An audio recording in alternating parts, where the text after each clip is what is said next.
Kasus pembacokan yang menewaskan seorang kuli bangunan di kawasan Semampir, Surabaya, mulai mengungkap fakta baru terkait sosok korban.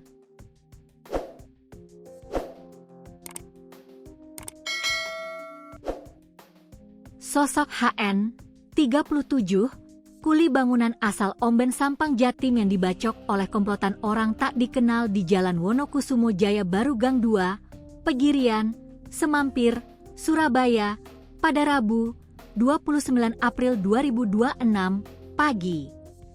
Menurut kakak korban Hotimah, 43, adiknya itu merupakan bungsu dari 5 bersaudara. Sedangkan dirinya merupakan kakak urutan ketiga. Namun, sudah hampir 3 bulan terakhir, tepatnya sejak Hari Raya Idul Fitri, bulan April 2026 kemarin, si bungsu tinggal bersama dirinya. Sementara waktu, sang adik bungsu bekerja sebagai kuli bangunan membantu dirinya membangun rumah pribadinya di Jalan Sidotopo Sekolahan Gang 8. Dia baru tinggal di sini, baru sejak Hari Raya. Saya suruh bantu saya rewang, kuli bangunan, bangun rumah saya. Sebelum kesini, korban sempat tinggal di Madura dulu. Kemudian kesini, ujarnya saat ditemui di teras rumah kontrakannya pada Rabu siang. Namun, Hotimah tak menampik bahwa adiknya itu dulu pernah bekerja sebagai tenaga kerja Indonesia, PMI, di Malaysia 2 kali dengan total pengalaman kerja 7 tahun. Pada tahap awal, adiknya pernah bekerja selama 5 tahun.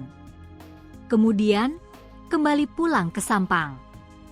Lalu, tahap kedua, sang adik kembali bekerja sebagai TKI di Malaysia selama 2 tahun.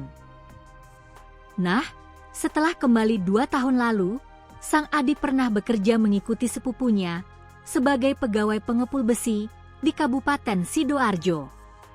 Kemudian, sempat menetap sebentar di rumah Omben Sampang Jatim, lalu kini tinggal dan bekerja bersama dirinya. Ia pernah 2 tahun lalu itu.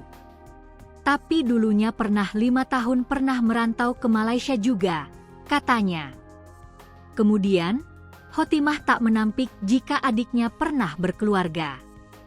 Namun, hubungannya kandas dengan sang istri.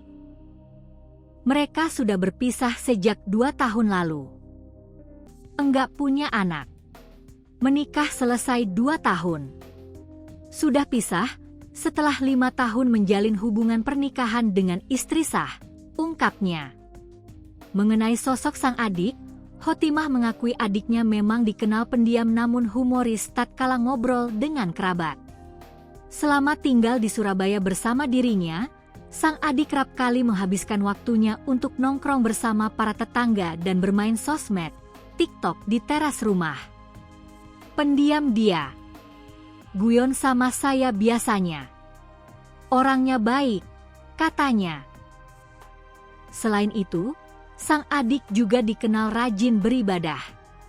Setiap baru selesai menunaikan salat fardu, adiknya selalu menyempatkan diri membaca Al-Quran di rumah kontrakan.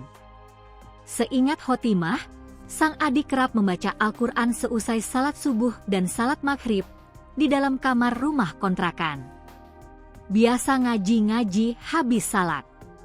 Tadi subuh dia habis ngaji juga. Pokoknya setiap habis salat subuh maghrib mengaji dia.